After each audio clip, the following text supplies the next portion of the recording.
தாம்பரத்தை அடுத்த பெருங்களத்தூரில் சாலை விரிவாக்க பணிகள் நடைபெறுவதால் அங்கு கடும் போக்குவரத்து நெரிசல் ஏற்பட்டுள்ளது. இது குறித்து கூடுதல் தகவல்களை செய்தியாளர் சக்திவேல் வழங்க கேட்கலாம். சக்திவேல், இப்போது பெருங்களத்தூர், செங்கல்பட்டு மாவட்டம் பெருங்களத்தூரில் 3 கிலோமீட்டர் தூரம் அணிவகுத்து நிற்கும் வாகனங்கள், ஏதோ வாகன பேரணி அங்கே நடைபெறுவது போல் கார்களும் கனரக வாகனங்களும் பேருந்துகளும் வரிசையாக அணிதிரள்கின்றன. அந்த சுரங்கப்பாதை பணியால் போக்குவரத்து நெரிசல், வேறு என்ன காரணம்? அங்கு போக்குவரத்து துறை காவலர்கள் யாரையுமே காணவில்லையே. உங்கள் தகவல்களை தரலாம் சக்திவேல். நிச்சயமாக. வணக்கம் மோகன்ராஜ். சென்னை தாம்பரம் அடுத்த பெருங்களத்தூர் பகுதியில் வண்டலூரில் இருந்து இரும்புலியூர் வரை கடுமையான போக்குவரத்து நெரிசலானது ஏற்பட்டுள்ளது. இதனால் வாகன ஓட்டிகள், பொதுமக்கள் கடுமையாக பாதிக்கப்பட்டுள்ளனர்.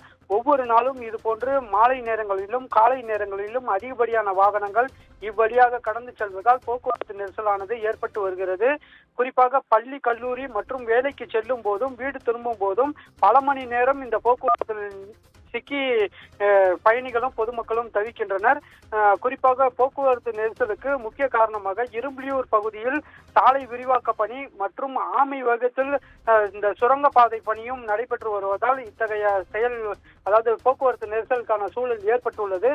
இந்த போக்குவரத்து நெரிசலை சீர் செய்வதற்காக ஆங்காங்கே போக்குவரத்து காவலர்கள் சரியான முறையில் பணியில் ஈடுபடவில்லை என்பதாலே இந்த போக்குவரத்து நெரிசல் தொடர்ச்சியாக ஈடுபட்டு வருகிறது. அதாவது நம்மால் குறிப்பாக பார்க்க முடிகிறது, தொடர்ச்சியாக ஒன்றின் பின் ஒன்றாக வாகனங்கள் அணிவகுத்து வரக்கூடிய காட்சிகள் நம்மால் பார்க்க முடிகிறது. சுமார் வண்டலூரில் இருந்து இரும்புலியூர் வரை 3 கிலோமீட்டர் தூரத்திற்கு வாகனங்கள் அணிவகுத்து ஊர்ந்து செல்லக்கூடிய காட்சிகள் நம்மால் பார்க்க முடிகிறது. எனவே இந்த வாகன ஓட்டிகளின் நீண்ட கோரிக்கையாகவும் உள்ளது, சுரங்கப்பாதை பணி மற்றும் சாலை விரிவாக்க பணியை துரிதமாக செயல்பட்டு போர்க்கால அடிப்படையில் பணிகள் முடிவடைந்து இந்த போக்குவரத்து நெரிசலை இல்லாமல் செய்ய வேண்டும் என்பதே வாகன ஓட்டிகளின் கோரிக்கையாக உள்ளது. மோகன்ராஜ், மிகச் சரியான தகவல் சக்திவேல்.